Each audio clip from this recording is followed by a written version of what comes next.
Bonjour à toutes et à tous et bienvenue dans cette nouvelle édition de votre émission Afro-Business consacrée aux questions sur l'actualité économique du continent africain. À suivre cette semaine, crise économique, récession et dette des pays pauvres très endettés. Comment sortir de la crise? Notre invité Brice Diolako, logisticien et déclarant en douane, nous entretient dans quelques instants sur l'endettement du tiers-monde à l'initiative des pays pauvres très endettés. Mais tout d'abord, le classement des pays africains considérés comme pauvres très endettés dans ce document signé Stéphane Dibego. Au 7e rang de ce classement, le Cameroun cumule une dette qui s'élève à 5,5 milliards de dollars. Le rapport annuel 2021 de la Banque mondiale montre que le Cameroun est talonné par le Nigeria, qui enregistre une dette de 4,8 milliards de dollars, suivi du Ghana et de la République démocratique du Congo, avec respectivement 3,5 et 3,4 milliards de dollars de dette. Ces données surviennent alors que la Caisse autonome d'amortissement, organe étatique camerounais, indiquait récemment que la dette publique a augmenté d'environ 0,3%. L'explication de cette légère inflation se résume en 3 points. D'abord, le décaissement des appuis budgétaires liés au nouveau programme économique et financier auprès du Fonds monétaire international, ensuite la Banque mondiale, et puis l'effectivité des nouveaux accords des dettes et des émissions de titres publics, composés des dettes extérieures et intérieures et de dettes des entreprises des établissements publics. La CAA révèle que la dette publique représente 42,5% du produit international brut. La dite dette, selon la Caisse autonome d'amortissement, est principalement détenue par la Chine, la France, la Banque mondiale, la Banque africaine de développement et le Fonds monétaire international. Il faudrait savoir que le phénomène d'endettement ne date pas d'hier. Il est le fruit de la domination post-coloniale et de l'avènement d'aides factices au développement de la vie de certains économistes et analystes socio-économiques. La relance de l'endettement de l'Afrique a fini par mettre de nombreuses économies du continent dans ce qu'on peut considérer comme étant un cycle infernal de la dette. Quelles sont donc les raisons de l'augmentation de cette dette? Élément de réponse dans le récit qui va suivre. L'aide internationale massive ou encore l'économie pauvre du continent, des termes parmi tant d'autres comme une volonté extérieure à aider les pays économiques. Les guerres, les réfugiés, famines qui, entre autres, tué les aides au développement sur le continent, publiées dans les anciennes, des aides qui ont cumulé à plus de 30 ans, soit environ 3 milliards d'euros. Jugés exorbitants qui ont poussé le pays à mener un plaidoyer aux internationaux africains. Lors du sommet pour la relance africaine de mai 2000, Emmanuel annonce l'impossibilité de faire avec les recettes. Il appelle à un new financement de l'Afrique avec un accent particulier sur le secteur privé, investisseurs européens, mieux créanciers. Une annulation.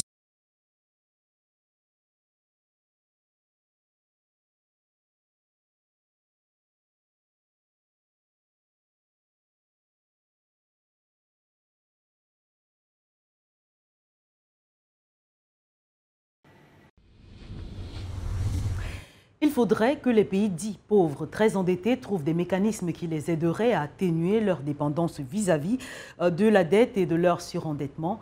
Les défis de ces économies avec Serge Bertrand ici.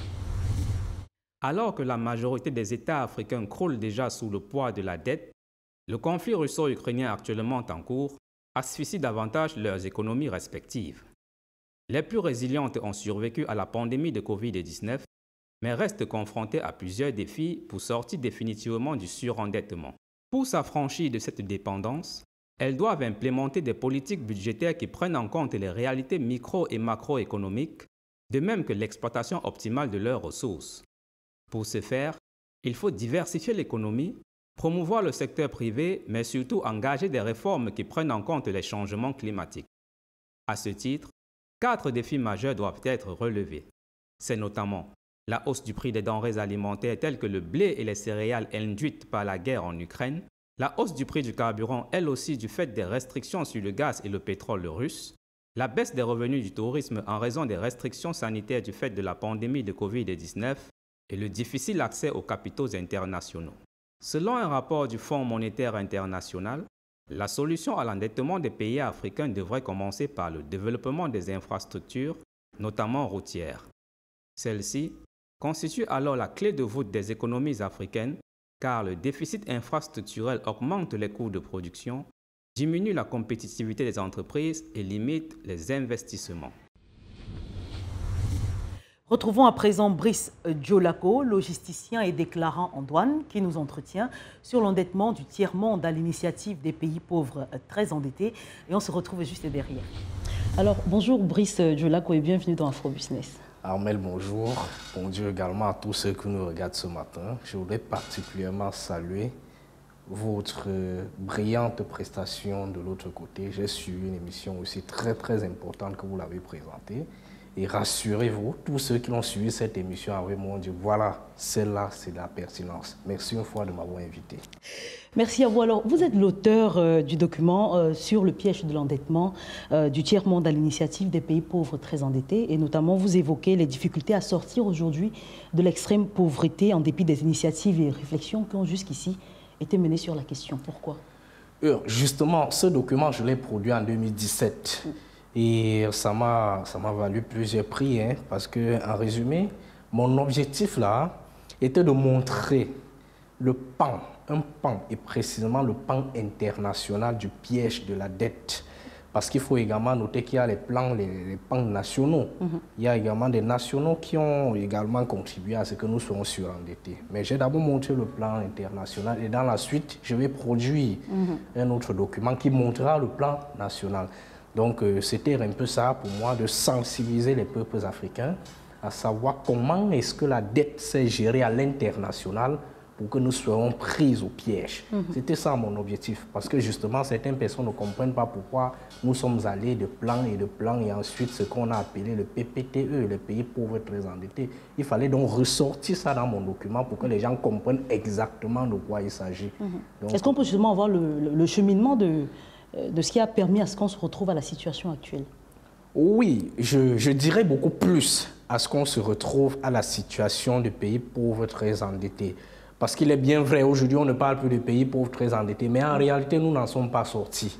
Nous restons toujours ce pays-là, parce que pour que nous disions que nous sommes sortis de cette initiative, ou alors donc de ce statut, il va falloir que le PIB, ou alors donc les indices de développement soient égaux à certains que nous avions connus ailleurs. Par exemple, des pays émergents comme la Turquie, l'Afrique du Sud, le BRIT en général. Donc, comme je disais tantôt, c'est parti justement de l'endettement. Comme je l'ai dit à l'introduction de mon document, l'endettement était dû à quoi sur le plan international? D'abord, les premiers motifs, c'est le choc pétrolier. Vous savez, dans les années 70, lorsqu'on a découvert le pétrole dans certains pays du tiers-monde, hein, les pays africains et l'Amérique du Sud, et le boom, il y a eu un choc. Le choc s'est traduit par quoi? Justement par la chute des coûts de pétrole. C'est-à-dire au moment où les grands bailleurs, exploiteurs, c'est-à-dire explorateurs découvrent le pétrole, ils décident de réduire le coût du pétrole de façon drastique. Unilatéralement. Unilatéralement. C'est pourquoi j'ai précisé de façon unilatérale. Parce qu'en fait, le prix du pétrole n'a pas été fixé en accord avec les pays producteurs. Non. Ce sont ces pays-là qui exploitent qui ont fixé le prix du pétrole, du baril. Alors, et là, oui, allez-y. Vous voyez donc, lorsqu'ils finissent de fixer le prix du pétrole, alors ça a un impact directement sur l'économie locale. Parce que les producteurs ne pouvaient plus vendre à un prix élevé. Et par conséquent, qu'est-ce qu'ils ont fait? Ils ont vendu au prix dont les autres ont voulu. Sauf que ceux qui ont acheté ce pétrole partaient revendre encore sur le marché international et engrangeaient énormément de bénéfices. Et ces bénéfices-là étaient réintroduits dans les banques internationales. Et en revanche, ils seront encore reprêtés à nouveau à ces pays producteurs de pétrole. Vous voyez comment est-ce qu'il y a un petit cycle qui s'est déroulé? C'est-à-dire, vous avez votre matière première, on vient, on vous impose un prix, on achète, on finit de vendre à l'extérieur, et puis on replace dans des banques pour encore vous accorder ça comme étant des prêts. Voilà comment vous vous endettez. Ça, c'était le premier pan. Hein. Maintenant, il y a aussi un autre deuxième pan. Il faut aussi avouer que l'endettement a également été... le mobile de l'endettement, justement, on parlait du non-paiement des dettes. Parce qu'en réalité, à un moment donné, ces pays qui ont engrangé les dettes n'ont pu payer. Vous vous rendez compte qu'au lieu de payer les dettes, ils préfèrent plutôt payer les intérêts à cause des tensions de trésorerie. Il faut aussi l'avouer. Parce que les pays africains, et particulièrement les pays de l'Afrique subsaharienne, parce que les pays de l'Afrique du Nord ont un peu échappé à un moment donné à ce phénomène. Mais les pays de l'Afrique subsaharienne, les pays de l'Amérique du Sud, l'ont pas échappé. Ils ont également payé les intérêts sur des dettes engrangées au lieu de payer la dette elle-même. Voilà comment l'endettement continue. Voilà comment est-ce que le phénomène ne fait que prospérer. Donc... Brice, revenez un peu sur les fondamentaux de cette initiative des pays pauvres très endettés qui vise justement à assister les États les plus pauvres en rendant ces dettes soutenables. Comment est-ce qu'on peut comprendre ces définitions, rendre la dette d'un pays soutenable? Oui, justement, vous parlez dans l'initiative pays pauvres très endettés. Je rappelle encore que cette initiative était venue à point nommé. D'abord, il y a certaines étapes qui ont précédé l'initiative pauvres très endettés, notamment par des plans pour venir, c'est-à-dire pour éradiquer l'extrême pauvreté, la misère et la dette. Bon, parmi ces plans, on pourrait citer, avec le peu qu'on a, le plan Brady, vous voyez un peu, le plan Baker. Mais le plan Baker, qui est venu en 1985, était le plus grand plan. Et c'est ce plan-là que les Africains en général ont accepté. Parce qu'en réalité, Baker, qui devient le directeur de la Banque fédérale américaine, le Trésor américain, avait proposé donc aux grandes firmes, aux grands banquiers internationaux, la FMI et la Banque internationale pour la recherche et le développement, ce que vous appelez la BER, Banque mondiale, bon, en généralité, avait proposé de reprêter de l'argent aux pays endettés et en contrepartie des réformes structurelles. Là, c'était en 85. C'est-à-dire, ces réformes-là visaient, entre autres, la baisse des salaires des fonctionnaires, la privatisation des entreprises, et puis la réduction des coûts de la monnaie et probablement la dévaluation. Et puis, vous avez donc embrayé, c'est une question que je voulais vous poser.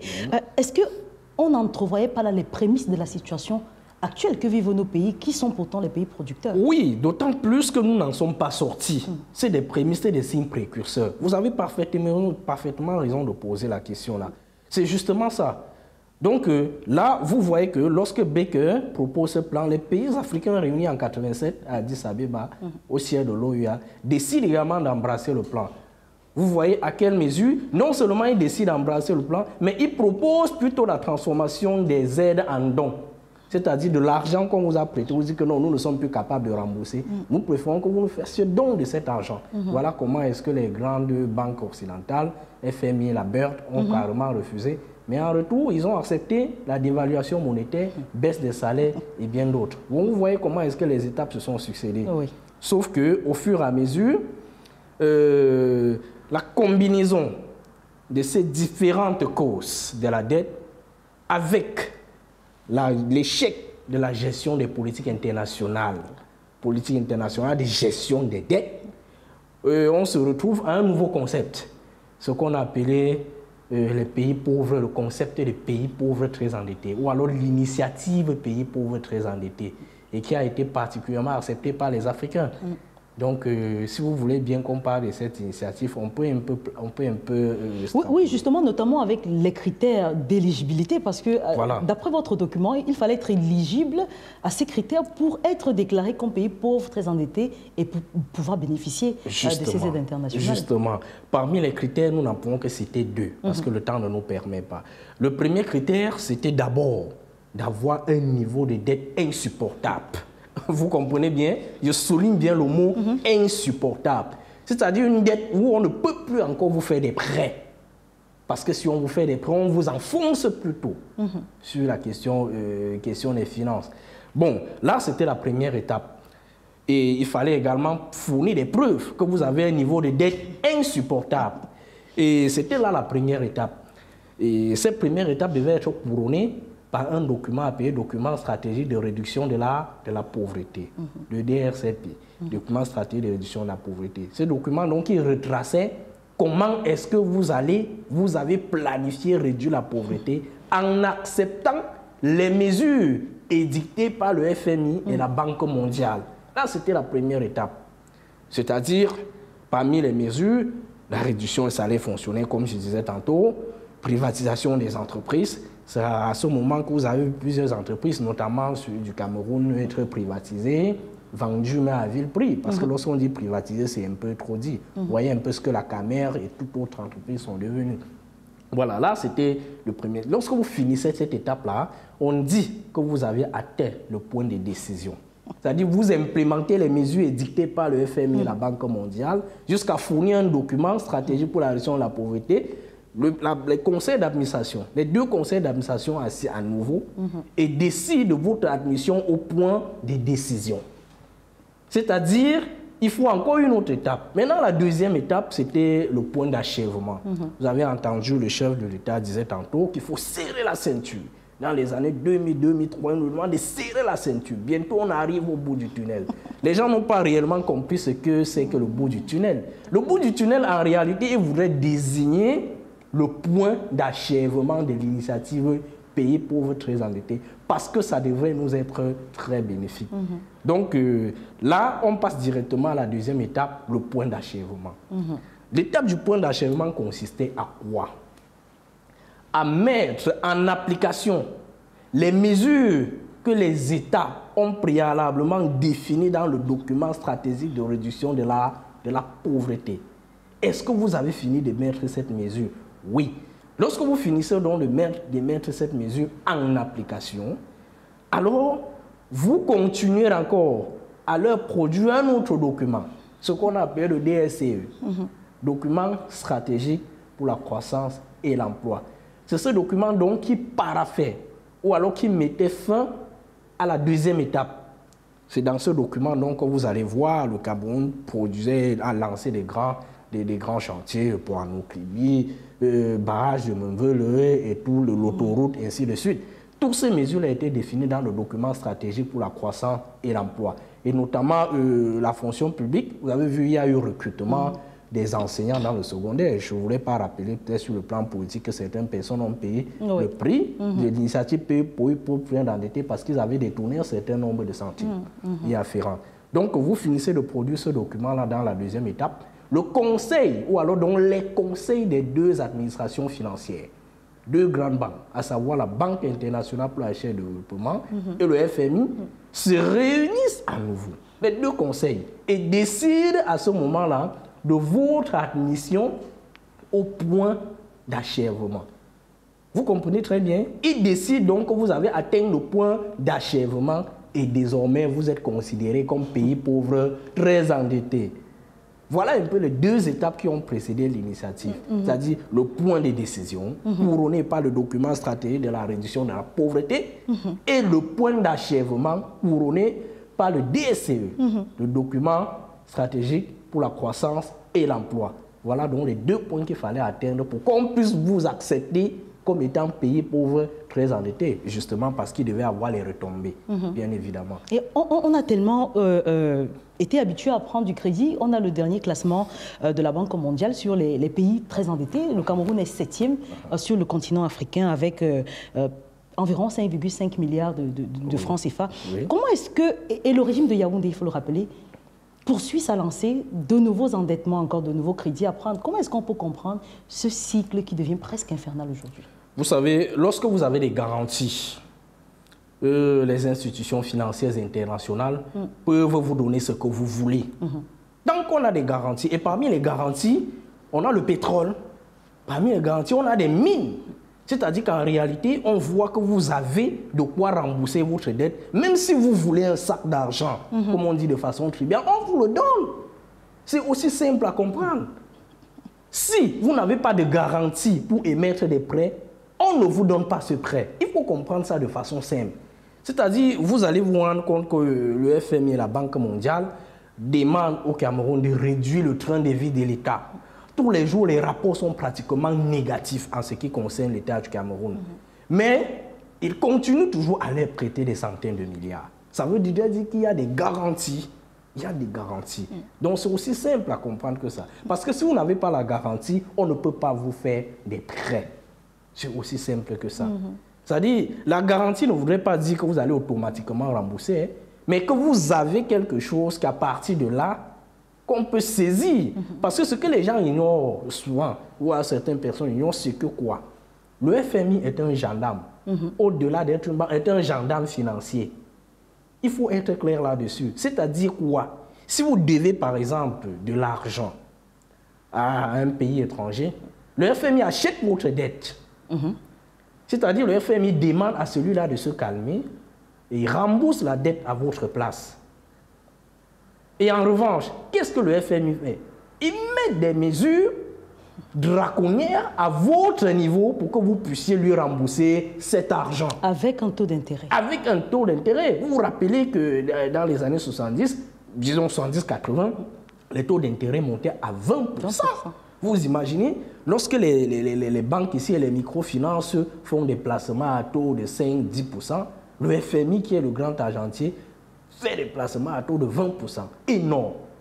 Vous comprenez un peu? Et ce sont des taux non négociables. C'est-à-dire, vous tendez la main et vous dites, OK, je vous donne l'argent à condition que vous remboursez un taux de 20%. Voilà. Donc, voilà un peu ce que nous pouvons dire sur ce paragraphe-là.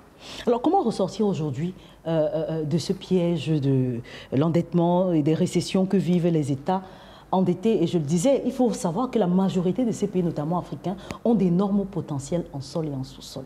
Comment est-ce qu'on peut espérer sortir de ce piège? D'abord, la première des choses, je pense vers les années 2008-2009, si mes souvenirs sont exacts, l'ancien ambassadeur des États-Unis d'Amérique au Cameroun, Robert Anderson P. Jackson, avec qui j'ai eu à travailler, j'ai produit des notes, avait dit ceci en partant du Cameroun. Le Cameroun est comme un sac percé. On lui avait posé la question, Excellence, comment est-ce que vous entendez parler d'un sac percé? Il dit que mais un sac percé, c'est un sac où on met de l'argent régulièrement, mais le sac ne remplit jamais. Il avait dit lors d'une conférence avec des techniciens et journalistes et bien d'autres. C'est ces déclarations. Alors, le sac percé, lorsqu'il avait décrit également le sac percé, il parlait justement des parasites économiques. C'est-à-dire des gens qui tournent autour de ceux qui ont des moyens, et particulièrement autour de l'État, pour sucer l'État économiquement. Vous comprenez un peu? Et il voudrait donc faire allusion au détournement. Donc le premier pan dans cette affaire, c'est de combattre les détournements de fonds publics. Parce que si vous faites l'analyse de tous les grands projets que l'État du Cameroun a engrangés depuis, par exemple, 2006, lorsque nous avions atteint le point d'achèvement de l'initiative Pays pauvres très endettés, l'argent a été reversé dans les comptes de l'État. Mais sauf que cet argent qui était destiné au projet de développement et de réduction de la pauvreté a été détourné par des grands argentiers encore de l'État, par des hauts commis de l'État. Donc le premier pan dans cette affaire, il s'agit juste d'abord de lutter contre les détournements de fonds publics et aussi d'investir dans des secteurs porteurs.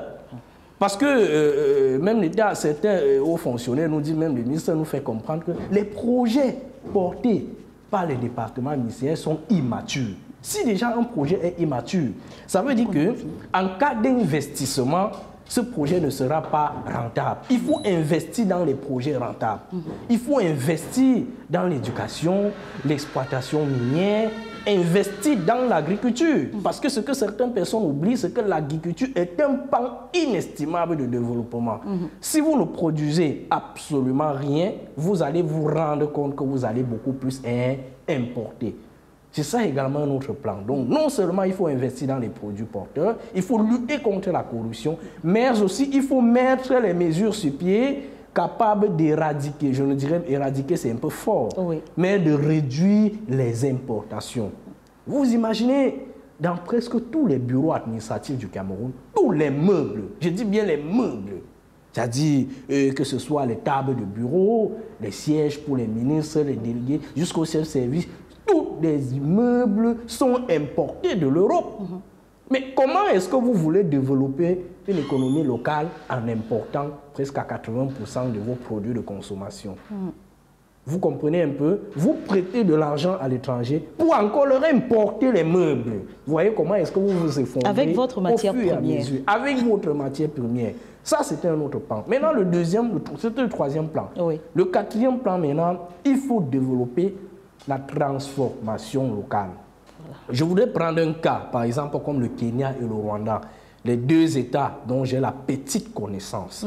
Lorsque vous arrivez au Rwanda aujourd'hui, le président Kenyatta, lorsqu'il est arrivé, il a dit non, mes matières premières seront transformées ici. Parce que la transformation des matières premières produit non seulement de l'emploi, mais également d'autres plus-values. Alors, la bauxite et autres est transformée au niveau du Kenya. Il n'y a plus possibilité d'exporter la matière première aussi facilement au niveau du Kenya. Il en est de même pour le Rwanda. D'aucuns nous diront que le Rwanda n'a presque pas de matière première. Mais le Rwanda a le café. Le café rwandais est une matière première. C'est-à-dire, le Rwanda n'exporte pas le café. La transformation du café se fait au niveau du Rwanda. Il n'y a pas possibilité d'exportation à grande échelle. Donc, ça voudrait dire que même pour le cas du Cameroun, si nous adoptons les mêmes méthodes, la transformation locale de notre matière première, nous aurons de quoi nous en sortir de cette dette. Et aussi une chose que certaines personnes oublient. Vous savez, lorsque vous avez une matière, comme par exemple la bauxite est transformée en aluminium. Et l'aluminium, à son tour, est transformé en tôle. Ça, c'est un peu... la chaîne de... C'est-à-dire, vous avez par exemple aussi le pétrole. Est-ce que vous savez que les maillots, certains maillots portés au quartier, ce que vous appelez régulièrement le pétrole là, est-ce que vous savez que ce sont les dérivés du pétrole? Vous savez que le bitume, ce qui permet de goudronner les routes là, ce sont les dérivés du pétrole? Le bitume, c'est un déchet du pétrole qu'on utilise pour goudronner nos routes. Mais imaginez qu'on transformait le pétrole localement. On devait avoir suffisamment de bitume. Et ce bitume-là devrait permettre de goudronner les axes principaux. Ce qui devait impulser le développement. Je prends juste ce cas-là pour vous montrer. Et vous savez bien, en langage trivial ou en langage économique, là où la route passe, le développement suit. Mais si vous êtes encore dans l'optique d'importer du bitume à l'étranger, comment est-ce que le développement va suivre? Non. Or, même en transformant du bitume, vous occupez les ingénieurs, vous occupez les techniciens supérieurs, vous occupez les techniciens des manœuvres. Et voilà comment est-ce que l'emploi est donné à tout le monde et le développement suit. Donc voilà un peu quelques bribes de solutions. Bien, merci beaucoup. Merci Brice Djolako d'avoir répondu à nos questions. Je rappelle que vous êtes logisticien et déclarant en douane. Oui, logisticien déclarant en douane, enseignant des douanes et du transit. Voilà. Je le fais depuis 2018 et aujourd'hui, mes premiers élèves postulent déjà au poste de CAD, commissionnaire agréé en douane. C'est le haut niveau. On espère vous avoir très vite pour une autre édition. Bien sûr, je répondrai toujours à votre invitation, surtout pour parler des questions économiques, parce que c'est ça que je pratique au quotidien. Merci de m'avoir invité. Et c'est là que prend fin ce numéro d'Afro Business. Merci à vous de nous rester fidèles et merci de bien vouloir nous suivre sur nos différentes plateformes de médias sociaux, Facebook, Twitter, LinkedIn ou encore Instagram. Très bonne suite des programmes en notre compagnie et à très vite.